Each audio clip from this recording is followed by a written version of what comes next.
ഈ പരിശുദ്ധ റമളാൻ മാസത്തിൽ പോലും ലോകത്തെ നശിപ്പിക്കാൻ ചില ദുഷ്ടശക്തികൾ ശ്രമിക്കുന്നു എന്നത് ഹൃദയം വേദനിപ്പിക്കുന്ന സത്യമാണ്. പക്ഷേ ഓർക്കണം, ഇരുട്ടി എത്ര ദുഷ്ടമായാലും ഒരു ചെറിയ പ്രകാശത്തിന് മുന്നിൽ പോലും അത് തലകുനിയേണ്ടി വരും. ഈ നന്മയുടെ മാസത്തിൽ നമ്മുടെ പ്രാർത്ഥനകൾ കൂടുതൽ ശക്തമാകട്ടെ. വേദനിപ്പിക്കുന്ന പരീക്ഷണങ്ങളും പ്രതിസന്ധികളും നമ്മുടെ ജീവിതത്തിലുണ്ടാകും. നാം തളരുമ്പോൾ ഊർജം പകർന്നു കൊടുത്ത് കരുത്ത് വീണ്ടെടുക്കേണ്ടത് നാം തന്നെയാണ്. പ്രതിസന്ധികളോട് പല രീതിയിൽ പ്രതികരിക്കാം. ചിലർ ഭയപ്പെടും, ചിലർ ഒളിച്ചോടും, കുറച്ചുപേർ യുദ്ധം ചെയ്യും, വേറെ ചിലർ മറുവഴികൾ ആരായും.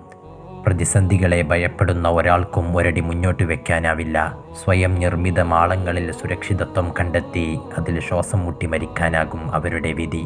സമയം കൊണ്ടും സമീപനം കൊണ്ടും ഏതു വൈഷമ്യങ്ങൾക്കും പരിഹാരമുണ്ടാകും. ബുദ്ധിയും സാമർഥ്യവും ശരിയായി ഉപയോഗിച്ചാൽ പുതിയ വഴികളും വഴിവിളക്കുകളും രൂപപ്പെടും. റബ്ബ് സുബ്ഹാനഹു വ തആല നമ്മുടെ പരിശ്രമങ്ങളിൽ വിജയം നൽകട്ടെ. ആമീൻ.